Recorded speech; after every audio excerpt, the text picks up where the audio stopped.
हर किसी के जीवन में अनुकूलताएं प्रतिकूलताएं आती हैं, लेकिन एक समझदार व्यक्ति प्रतिकूलताओं में भी बहुत कुछ सीखता है और प्रतिकूलताओं के माध्यम से भी वह अपने जीवन को आगे बढ़ाने के लिए जो अपने भीतर धैर्य और साहस को देखता है, उसकी परीक्षा प्रतिकूलता में ही होती है। कभी भी किसी के लिए कोई भी चीज़ें सदैव अनुकूल नहीं रहीं।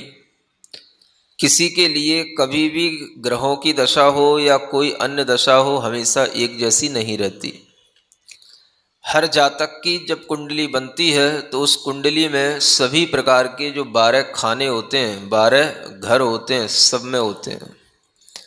जिस घर में एक कोई भी ग्रह आता है, अन्य ग्रह अपने आप दूसरे समायोजित हो जाते हैं अन्य अन्य खानों में। खाने समझ रहे हो ना? सबने देखी है ना कुंडलियां अपनी अपनी।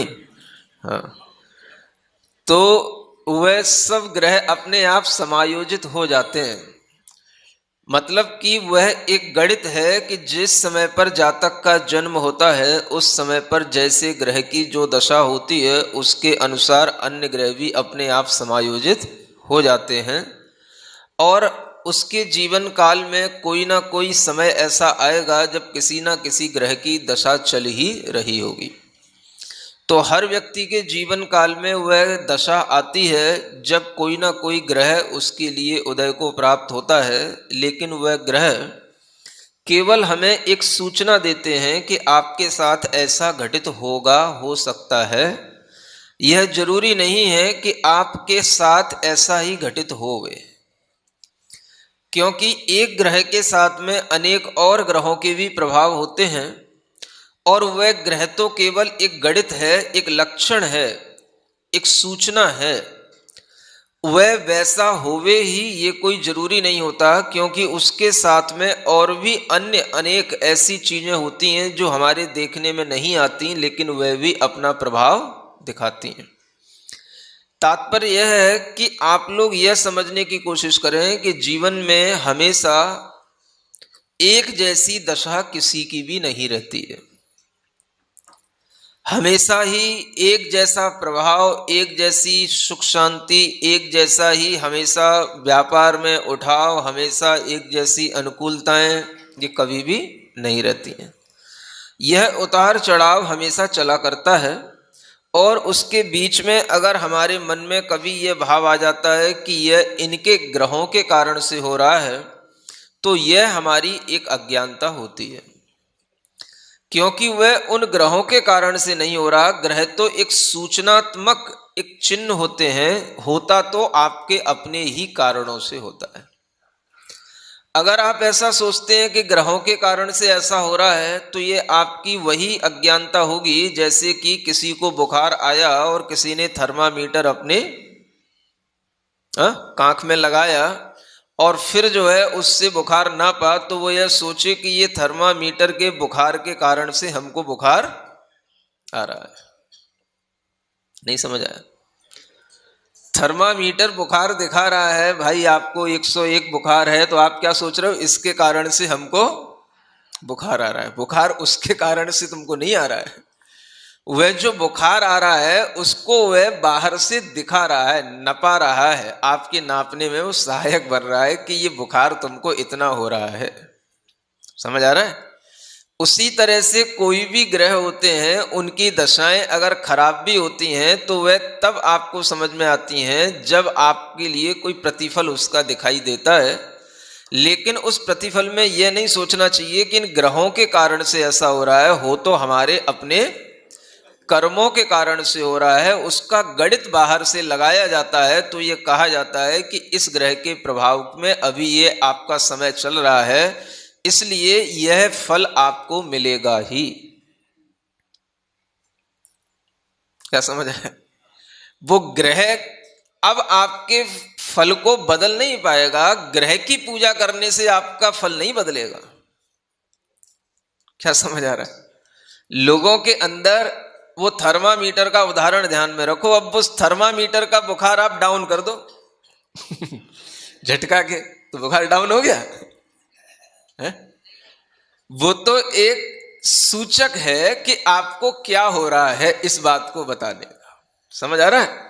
ऐसे ही जो लोग अज्ञानता में ग्रहों की पूजा करने में लग जाते हैं, ग्रहों के चक्कर में पड़ जाते हैं, वो क्या कर रहे हैं, मानो थर्मामीटर की पूजा कर रहे हैं कि मेरा बुखार कम हो जाए। थर्मामीटर के बुखार को डाउन कर रहे हैं कि मेरा बुखार डाउन हो जाए। उससे क्या होगा? बुखार कैसे डाउन होगा? बुखार तो आपका समय से ही डाउन होगा। कुछ आप उपचार करोगे बाहरी अपने शरीर पर तो उससे कुछ फर्क पड़ेगा, उस थर्मामीटर को हिलाओगे डलाओगे तो उससे क्या फर्क पड़ेगा? क्या समझ आ रहा है? ऐसे ही ग्रहों की दशाएं होती हैं, ये सूचक हैं कि आपका यह समय आया है। क्यों आया है? क्योंकि इस ग्रह का ये लक्षण है, इसमें ऐसा होता है। कोई विघ्न आता है, कोई अभाव आता है, किसी प्रकार की आपत्ति विपत्ति आती है। ये टाइम है, इस टाइम के बीच में आपको आना है और उस टाइम पर ऐसा होना है। आप अगर उस ग्रह की पूजा में लग गए, शनि ग्रह की, देवता की शांति के लिए, चलो तेल चढ़ाएं, फ्री में मिलता है कैंट में खूब पास में, है? समझ आ रहा है? तो आप तेल ही चढ़ाते रहोगे, शनि के ही पास जाते रहोगे, होना जाना उससे कुछ भी नहीं है। दुकानदारियां दूसरे खूब चलाते रहेंगे। समझ आ रहा है? सुना है, यहाँ कैंट में बहुत बड़ी दुकान है एक, हाँ, और उस आदमी ने, पहले उसके पास कुछ नहीं था, अब उसने अपना एक बहुत बड़ा बिजनेस बना लिया है और खुद ही अपना प्रोडक्ट तेल बाहर रखे रहते हैं, खुद बेचता है। समझ आ रहा है? उसका पैसा भी उसी को आता है और फिर जो है, जो भीतर जाकर के जो पैसा देता है, चढ़ाता है, वो भी उसी के पास जाता है, रसीद भी वही बनाता है कि इतने का तेल तुम चढ़ाओगे या इतने तेल चढ़ाने के बाद में इतना पैसा दोगे तो तुम्हारे लिए शरीर की दशा उतर जाएगी। तो मतलब बहुत अच्छा व्यापार उसने बना रखा है। तो वो तो उसकी समझदारी है, ना समझी तुम आपकी कहेंगे। नहीं समझ आ रहा है?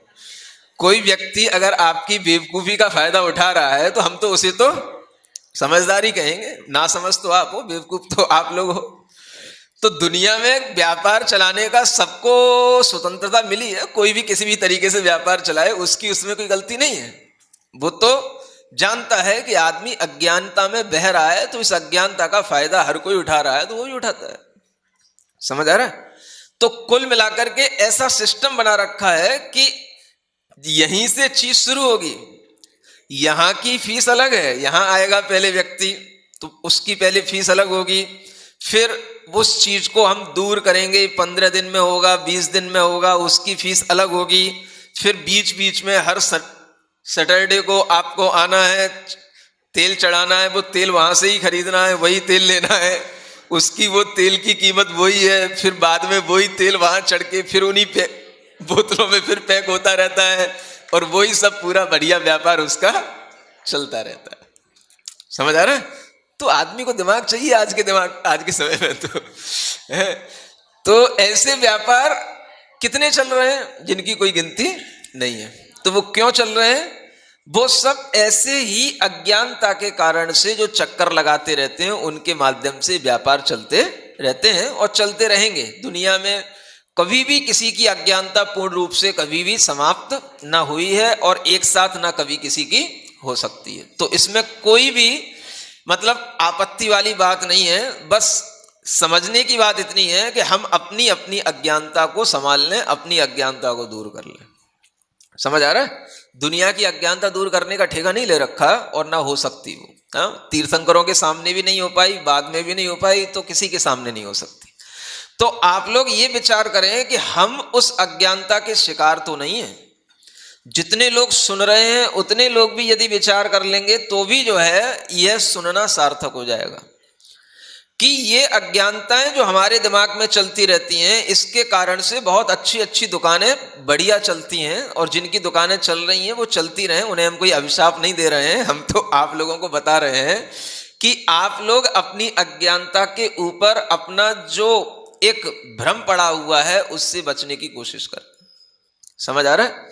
कितने ही लोगों को आप देखते हैं, हम भी देखते हैं, सुनते हैं, जब व्यक्ति आपत्ति में होता है तो उससे जो कोई भी ज्योतिषाचार्य जो कहता है वो सब करता है। समझ आ रहा है? एक कहा जाता है मरता क्या नहीं करता, और मरने वाले को और मारा भी जाता है। समझ आ रहा है?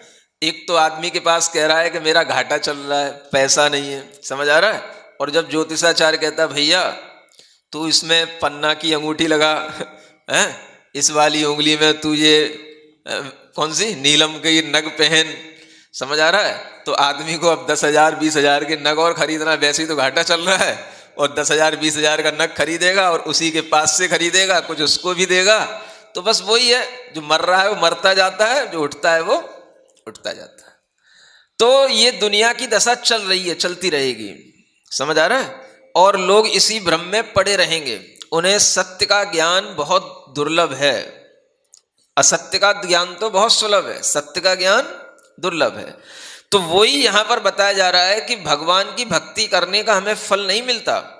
हम कई बार भगवान के दर्शन करते हैं, पूजा विधान कर लेते हैं, स्तोत्र पढ़ लेते हैं, क्योंकि हमारे अंदर ये जो भय बैठे रहते हैं, इन भयों से मुक्त हुए बिना हमारे मन के ऊपर कभी भी इन चीजों का प्रभाव पड़ नहीं सकता। तो जितने भी ग्रह इत्यादि ये बाहरी चीजें हैं, ये केवल एक सूचक हैं। होता है तो होता है, उसको आप अगर बचा सकोगे तो सिर्फ इतना ही कि उससे पहले आप कुछ भक्ति करो, कुछ आप सही ढंग से अपना समय निकालो, जिसके माध्यम से कुछ आने वाले कर्मों में परिवर्तन हो सके तो अच्छा, और नहीं हो सके तो उसको भी आप समता भाव से यह सोच करके कि इससे भी हमको लाभ होगा, ऐसा सोच करके आप अगर रहोगे तो आप उन कर्मों के फल से बच सकोगे।